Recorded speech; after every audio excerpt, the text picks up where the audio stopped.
Top of the morning to you out there, rock fans, and welcome to another episode of the Ugly American Werewolf in London Rock Podcast, hosted by me, the Wolf, Mac B, and my partner in crime, Action Jackson. Though we recorded it right off Abbey Road here in London, we're actually going to take you across the Irish Sea to Dublin to talk about one of the greatest rock albums of all time. That's U2's The Joshua Tree, which was given critical acclaim and made them enormous stars, not only in America, but all around the world. In the late 70s, early 80s, they were kind of heroes, talking about issues that would affect the common man and those who are trodden upon. But with the release of The Joshua Tree, 3 years after the release of Unforgettable Fire, they shot up to the charts, but also earned international acclaim and did an enormously successful tour with over 100 shows. The album went on to sell over 30 million copies and allowed them 30 years later in 2017 to do the 30th anniversary of the Joshua Tree tour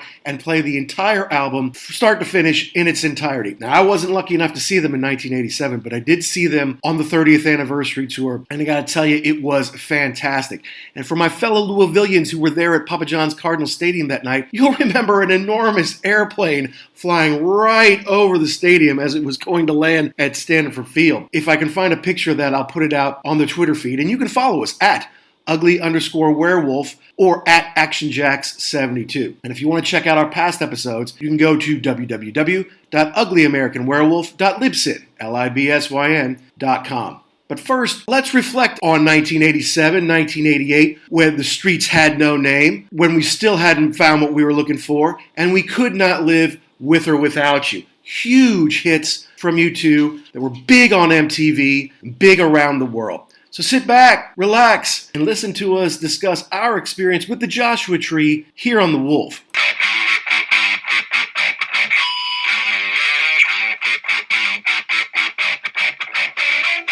So I'll start then.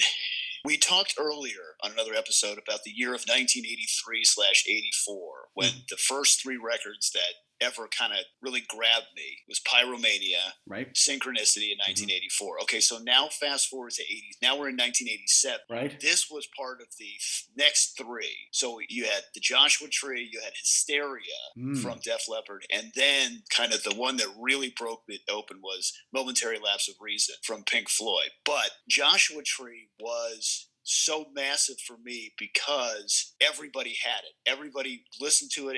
So it was like the first communal experience for me with rock and roll. Because you could tell anybody that, I guess it must have been middle school. Oh, what do you listen to? Oh, Josh. Oh, that's cool. I like that record. Yeah, it's awesome. It's great. Because there was always like that, you would say something and then somebody else, oh, that's terrible. That's a crappy album. You're stupid for liking that. Nobody ever said that about this record. So it was very safe. You knew you were okay with that. And yeah, it was just, like you said, this was the one that took them from being, I've heard of them before, then now they're on megastar, Sting level now. Sting and Bono were all over the place, hanging around together, saving the rainforest.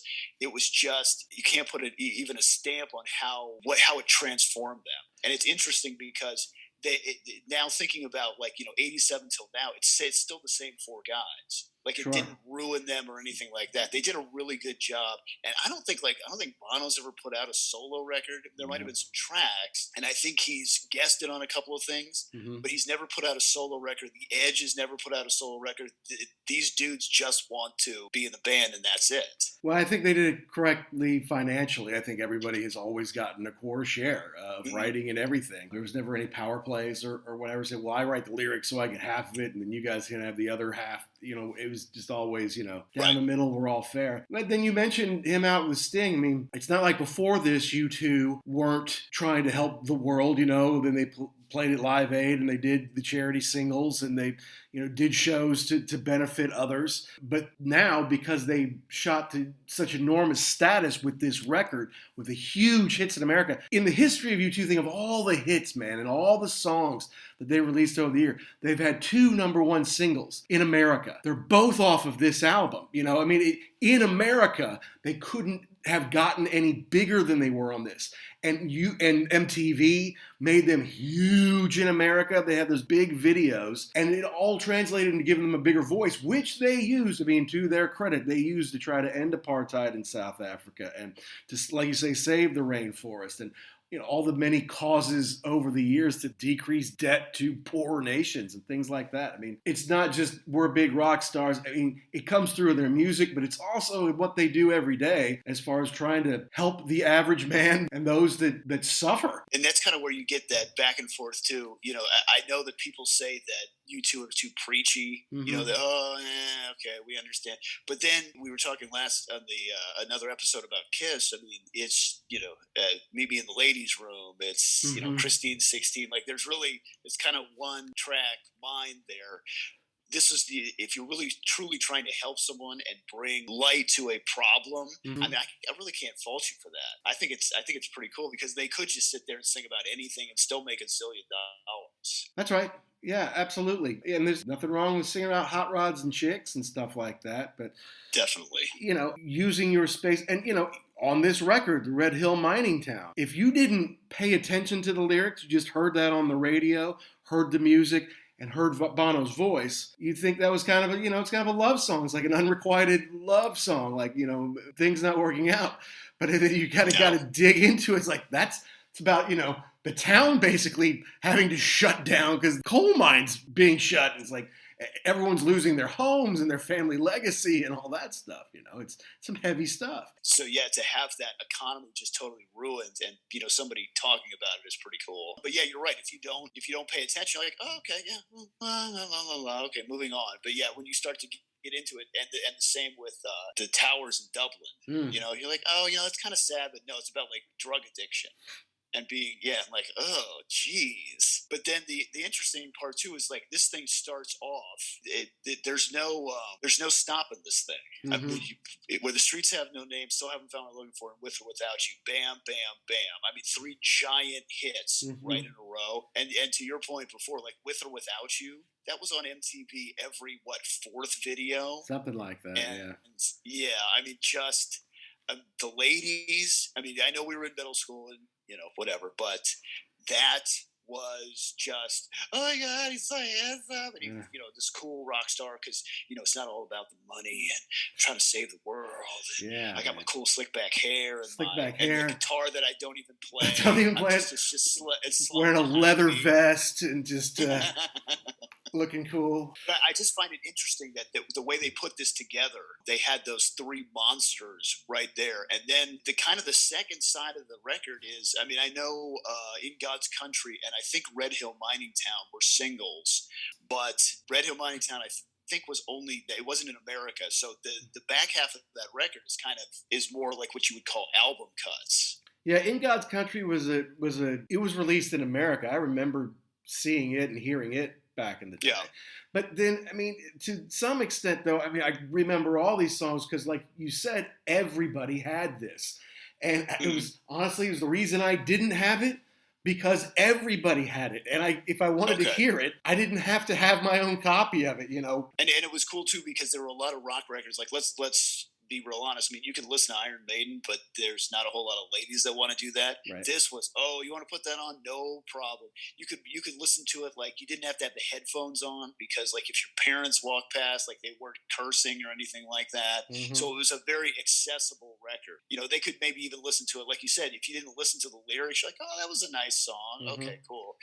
There were definitely ones that you had to either do late at night in your car or with the headphones on. This was not NWA. This was accessible to everyone. And it was like you said, everybody had a copy of it somewhere, sometime. You either had it on a record or a cassette or a bootleg cassette from somebody else. Right. Absolutely. And MTV wore it out, man. I still haven't found what I'm looking for walking down the streets of Vegas, and those people who were randomly on the street that day, I'm sure they signed waivers, say, yeah, you can include me or whatever. They're world famous now, man. They probably dine out on that, every day of their lives. They played the heck out of that. Where the Streets Have No Name on the rooftop. Huge, right? Yeah, correct. And a great way to start the record. But like you said, the With or Without You with the black and white and the Bono just looking so striking a pose there as the tortured poet with a guitar that he doesn't play. It's like, wow, man, this is, And yes, the ladies loved that. It made it a huge hit for them. But, 2 number 1 hits for a rock band in America on the same album. You may never see that again. You certainly don't see it anymore. It was rare back in the day. Yeah, and it's kind of interesting too, because there's a lot of the stuff that has to do with America. Not all of it, but some of it. You mentioned. I think Where the Streets Have No Name was, I think, in L.A. They did it on the roof, I believe, and then in Vegas, walking down the street. So yeah, it's interesting to see these guys who grew up, kind of fantasizing about the United States and what's the American dream and what's America to different people, and this was kind of their interpretation of it. You grow up, your tastes change, and you can understand things better. But once again, re-examining an album with you, Jackson, I'm hearing the bass more prominently than I probably did back in the day. Now, some of these songs, the bass is a pretty important piece of it, and I do remember how important it was back in the day. But Adam Clayton, pretty darn good bass player. They're not just keeping him around because, well, all right, the 3 of us are good and we've always done it with him. So we'll just keep him around. He does pull his weight. Well, one of the ones we talk in God's Country, he does a really good job of just kind of walking around underneath. He's not playing the same thing. He's got his own track going on underneath. And it's just, he's one of those dudes where it's like you said, the first time around you wouldn't, you just kind of pass through it. But if you listen to it long enough, you're like, yeah, he's there. The rhythm section's holding it down, and there's not a lot of overdubbing. There's a little bit, but not a ton. So they got a lot of work to do down there, and it's like you do just enough to not be distracting, but to really hold down the cool. And I like too when they kind of drop out. It's just the bass in that song. Yeah, he's a pretty cool cat. He is. And then they follow up with "Trip Through Your Wires." At first, I'm like, "Why, he's playing the harmonica? Really? Are they going to do a blues?" And it's like, no, it's this other thing. And I actually really like that. As far as the non-hits go, I really like that one. But, then the second side also has One Tree Hill.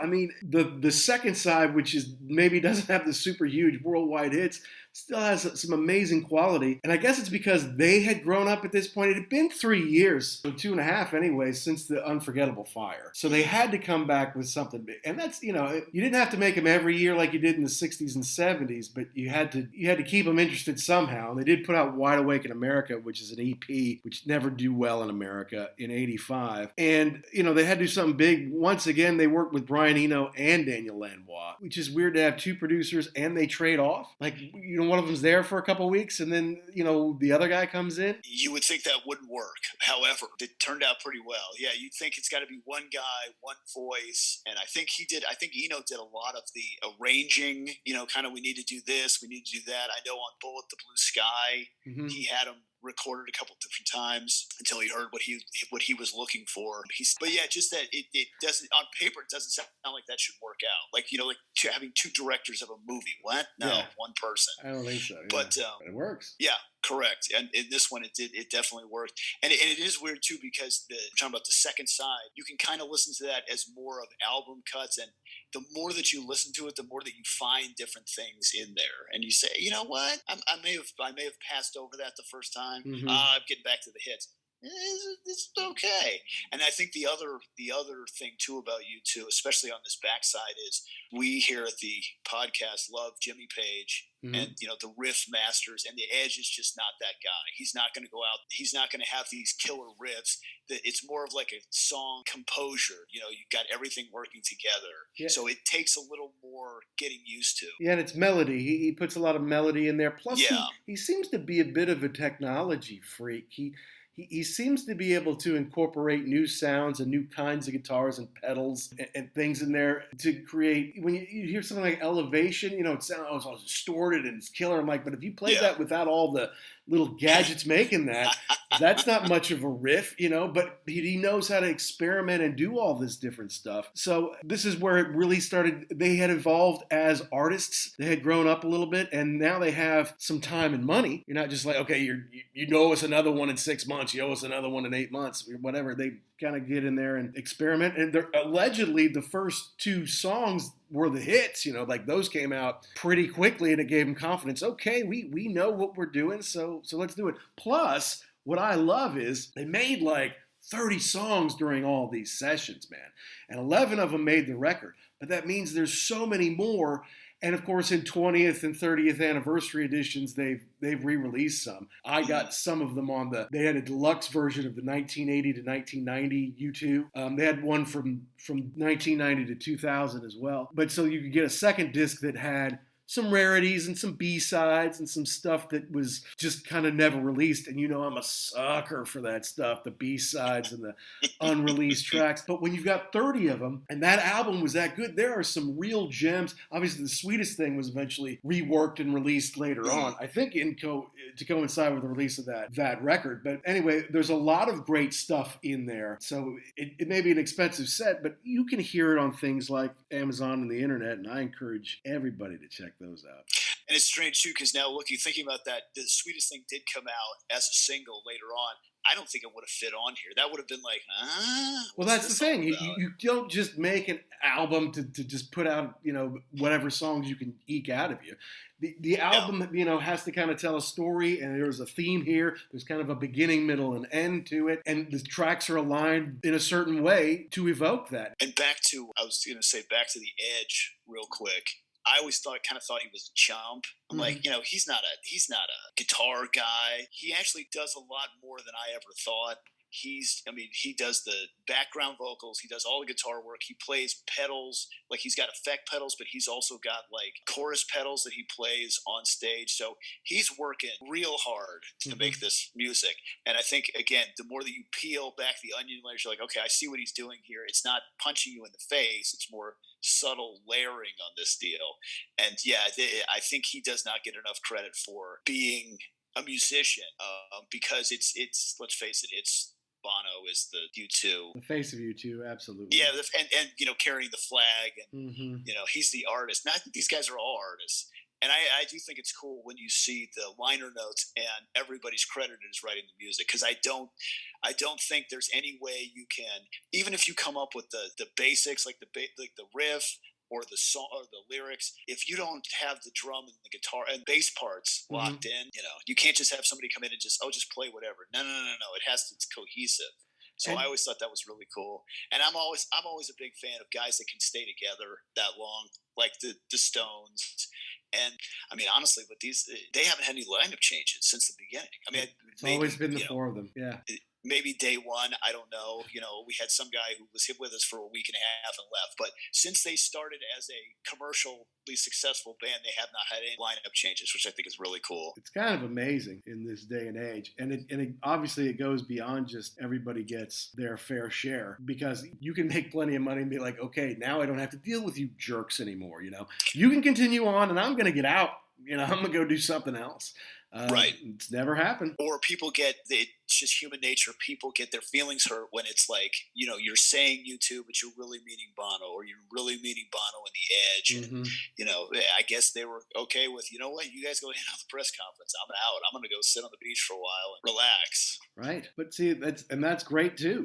They're not holding that over their bandmates to say, we do every interview, we do every get up in the morning, go to the radio station, right? We do all that stuff. We can write the songs without you, maybe. Correct. They never do. So do you think on here, there's anything that's a dud? I mean, not a dud, no. I mean, it's all good music. It all sounds good. I don't think so either.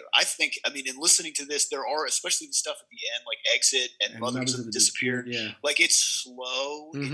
It's still good. Like, you kind of have to give it a couple of listens before okay, I'm coming around to this now. If you're here for just the hits, you're not going to like it. But as far as a cohesive package, I think it's pretty cool.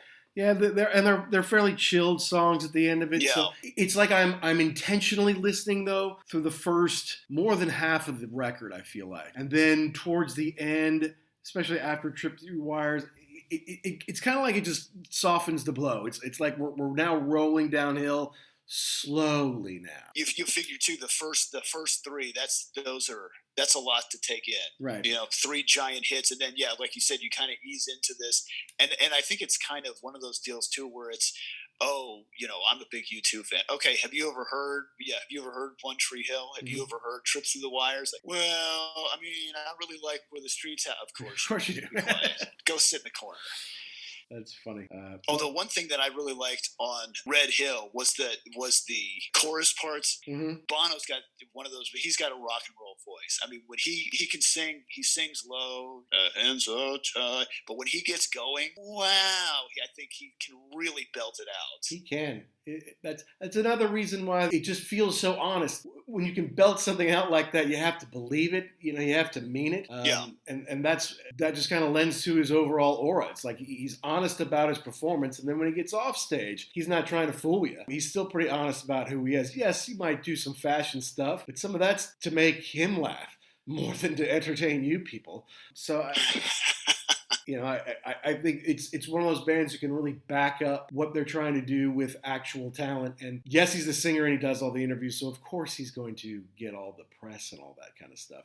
But right. It's not because he doesn't deserve it as an artist. He's got the talent to write that stuff, to create the music, and then to do that, to squeeze that out of his body is pretty impressive. Well, and he's got the quintessential rock star kind of vibe about him. Mm-hmm. It's like, I'm all about the music, and I don't like. Okay, so you're a pretty good looking guy. Oh no, not me. I don't know what you're talking about. Come on, dude, let's go. but it's interesting too because we were listening to, my wife and I were listening to. I can't remember what it was. It came on the radio, and it was some song from the '90s.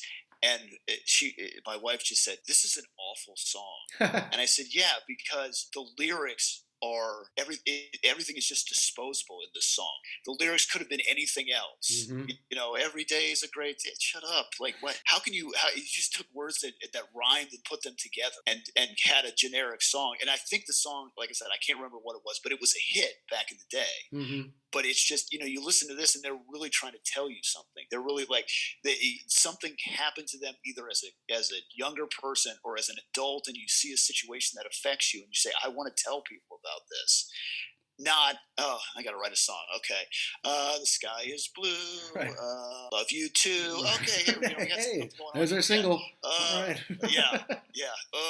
And I can imagine too, if you're a producer and you get into the studio with people that don't have anything, or what are we going to do now? Okay, we got to put something together too. But you've got something like this where not only do you have this record, but you've got 10 other tracks that you're not going to use. Mm-hmm. I'm sorry, we can't put everything on here. This is all great stuff. We can't use it all. Well, and we got to pick through this. Something about the recording was different too. I guess you two had traditionally recorded their bits separately. Edge would go into the guitar room and he would duke it out, and then we'd set up Larry, make sure we get the beat right, whatever. And this time Lanois said, let's work some stuff out before you come in, and we'll come in and we'll play it live together in the same room, which was different for them. They, had, and obviously you have to be on par with it. Also, you have to really commit to it because you have to use the whole thing, or you can use nothing basically, because you can't come in and overdub stuff if you're going to use everybody live and stuff like that. I mean, you could, but it's not going to sound right.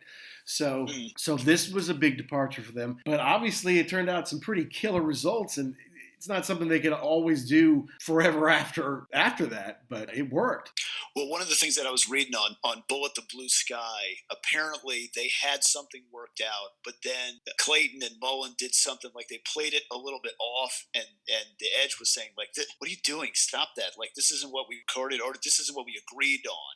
And then they went back and listened to it. He's like, no, you got it. That's it. I didn't hear it at the beginning while we were playing it. Mm-hmm. But now, yes, that's exactly what this thing needed. That's fantastic. So I think to your point, you have to kind of let go a little bit and say, this is a live recording, hang on, here we go. It's not that perfect, like, oh no, do it again. Oh, do that part again. Like, you're just hearing your own part. And I would imagine that's very clinical. Like you just play, and then the person in the control room hits the button. Okay, that sounded good. Or play that part again. You don't get that feel, the band feel. Right. I don't know. I don't produce records. I would love to, but I don't. But I would say I would love to hear it live every time. I want to hear this like it's going to be a live performance. Mm-hmm. I wouldn't want to do the individual tracks unless it was something weird where you had to get it differently. Well, you've got to have some kind of rhythm track sometimes. Mm-hmm. I mean, even if you got, okay, here's the riff and here's the melody, you've got to come up with some kind of drum track. Even if it's not from a live drummer, you could program something to say, okay, and this is when, we do the bridge, and this is how we kind of bring it back and stuff, give it the rhythm so you can build around it and give the drummer somewhere to go even. It's like, okay, this is what it basically is. Now you do your thing to it. Yeah. But I mean, that's the way a lot of stuff, most stuff is recorded, really. I mean, it may come out of a jam. It's like, okay, that's the song we're going to do. Now we'll go and do your individual parts, especially to make sure the vocal is just right. Maybe a lot of people can make the music that way, but the vocal almost always comes later. Yeah, I would think you'd have to redo the vocals. But I heard and I think it was some Stones song, and they were playing the song, and then all Mick was doing was just scatting. Oh, right. You could hear boop, bop, ba ba da beep. But like he wasn't even real word, but he was he was getting himself, okay, this is where the lyrics need to come in. Right. I'm like, well, that's really cool to hear that. Yeah, and maybe put the right rhythm in there, or put it in the right key, whatever. But again, to your point, for the people playing the music, you have to hear that. Okay, here's what the vocals are going to sound like. So I know here's where you're going to come in, here's where you're going to drop out. I think for people who really don't listen to this a lot, you think, these guys are just fooling around. They're not really fooling around. This is hard work. There's a lot that goes into these things to make it sound really, really fantastic. Yeah, to make it sound great. I mean, you can get a few guitars and just sit around in a circle on one mic and record something. And maybe if you're in a good room with good musicians, you can get that to sound pretty good. And to the untrained ear, be like, hey, man, these guys are pretty good. And maybe they are, But to create something from scratch that's going to transcend the way something like the Joshua Tree, it's hard work and a lot went into it. And they made 30 songs, for crying out loud. It's unbelievable. Yeah. And it's cool to think about this record now, going back and listening to it again, how you could make something that is relevant as a record all the way through, but still have, like you said, 2 number 1 hits. Those things usually don't go together. Usually you get a record where it's like, yeah, there were a couple hits, but the rest of the songs were like, they didn't really go together. They were just kind of thrown in. But this one, start to finish is a cohesive package that you can listen to over and over and over again. So it shot them to superstardom, and then after taking so long between The Unforgettable Fire and the Joshua Tree, they come back in '88 after a very successful Joshua Tree tour and do Rattle and Hum. Not only the record, which was, part live performance, part some new stuff, and then the accompanying movie. But it was that actually, it seems to me, kind of almost broke the band. So they have this enormous success with Joshua Tree, critical success, commercial success, selling records, selling singles, selling tickets. Okay, it all paid off. So now we can really do what we want to do. And in the film, Rattle and Hum, they kind of came off, we were just talking about how genuine they are, right? And fighting for good causes, singing about things that really affect people. And then a little bit in Rattle and Hum, you can see they're kind of whining about how, this big stage show is kind of hard and it's not getting easier in some spots, And they felt in retrospect that when they're going to see B.B. King, Love Comes to Town is a huge hit for them and B.B., they kind of came off as trying to show Americans their heritage. It's like, we're Irishmen coming through America. We just wrote this record about our view of America in different ways, and now we're kind of pilgrims going through it. And learning more about the blues and paying attention to it was their journey. Whereas they felt like maybe they came off telling Americans about the blues, like, hey, guys, we know all about the blues. We know B.B. King. Maybe in your little world, B.B. wasn't a big deal, but, we know that. So the pressure by the time Achtung Baby almost, and I've seen the video, they made a movie about it, like going to Germany making Achtung Baby, the band almost broke up. It's like if one hadn't come together, the band would have gone away. So the Joshua Tree is what kind of set them up for superstar status, but it also could have been because then they got the freedom to do a movie and do the big Rattle and Hum, and then that, although it was a big hit, put pressure on them and made them examine themselves in a way that changed them again, and this time for the better so that they could kind of go on and do it for the next 30 years. You got to figure that that's one of those be careful what you wish for, because again, you were kind of this cool, edgy, people had heard of you, but I'm like, and then you had this giant commercial hit where you were, on the walls of every teenager in the United States. Yeah, that comes with a lot of, like, you can't take that back. Mm-hmm. Like, you've got to go. And then, Rattle and Hum was kind of a cool departure. They didn't do another record. It was a live deal. They had a couple of tracks, like Desire was on there, and that was huge on the radio. And then it's like, okay, so now we got that. Yeah, now what do we do? Now we got to keep going. You can't, And then, I mean, we were in college when Octung Baby came out, and that was just another just nuclear explosion. Huge. I mean, they were just kept the train rolling, and it's insane to think about that run of those. To just take those three records and put them together. That yeah, A, you could have held the band together. B, that you could have put out something that wasn't like, what is this? Well, you had it, you lost it, guys. Sorry. Yeah, they kept the train rolling, and kind of, I guess, found themselves again as a band. You know, They were cool when they were just, I mean, the four dudes hanging out in Ireland, oh, let's start a band. Oh, okay. And then, you get to the superstardom and then you hold on to it. That's the real trick. Because there's a lot of people that had it for a second and then the whole thing just implodes on the Police. Okay. So yeah, 25 million at least for the Joshua Tree. It wouldn't surprise me if it was bigger than that. Rattle and Hum, and was it a double album? Maybe one CD, but a double album? I think it might have been, yeah, because they had a lot of live tracks on there, but they did have the singles on there to play on the radio and sell it. That's right. And then Octung Baby, which, I mean, I don't know how many millions that sold. Now that's interesting. Let's see. I'm gonna check that real quick because I think they sold a ton of those because that was the same deal. I never had a copy of that for a long time because, to your point, everybody had a copy of it. It was everywhere, yeah. It sold 7 million copies in its first 3 months on sale. Holy mackerel. That's unbelievable, dude. But it doesn't surprise me either because one was such a huge hit and the singles were so big and they were back on MTV in such a big way. It's like, oh my God, 7 million first 3 months. Oh my goodness. Yeah.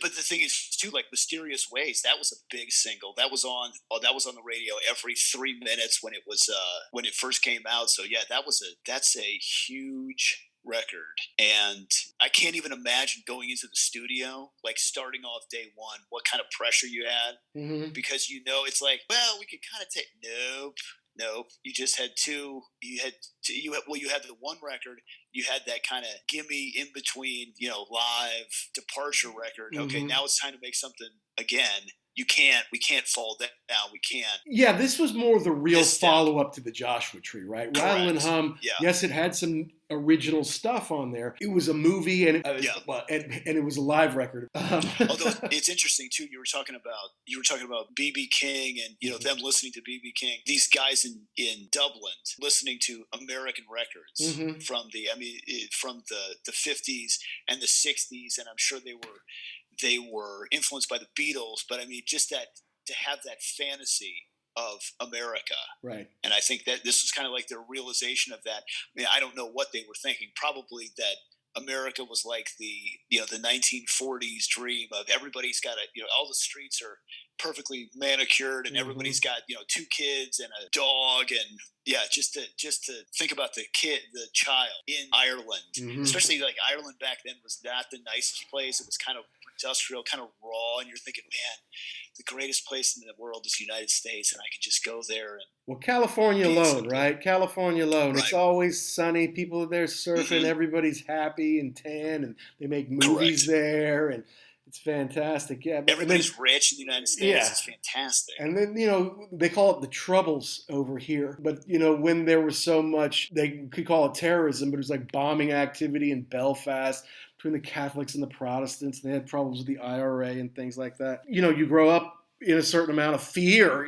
with that going on. I mean, in America, everybody's just, everybody has a car and you drive it all over the place and big buildings and big pizzas and everything's so awesome in America, right? And no one's blowing anything up. No one's fighting. I mean, yes, we've got religious problems in this country. I get it. But I mean, like, people don't have armed conflicts in the streets. And then so you fast forward, when do you think these guys were born? Maybe probably the 50s ish. Oh, the U2s? They must be. Yeah. Okay, so it hadn't gotten that much better. You've been through World War II, which was pretty intense there. So yeah, I can think you're just sitting to that saying, "Man, one day I'm getting out of here. One day I'm going to the greatest place on the face of the earth," Right. and that fantasy of this deal. Yes, and well, there's some truth to it, absolutely, and there still really is in America, as screwed up as America is, man. If you're ready to come in and work hard, and you can find good opportunities and good ideas, America's still the best place. You can literally do whatever you want here. No one is going to tell you can't.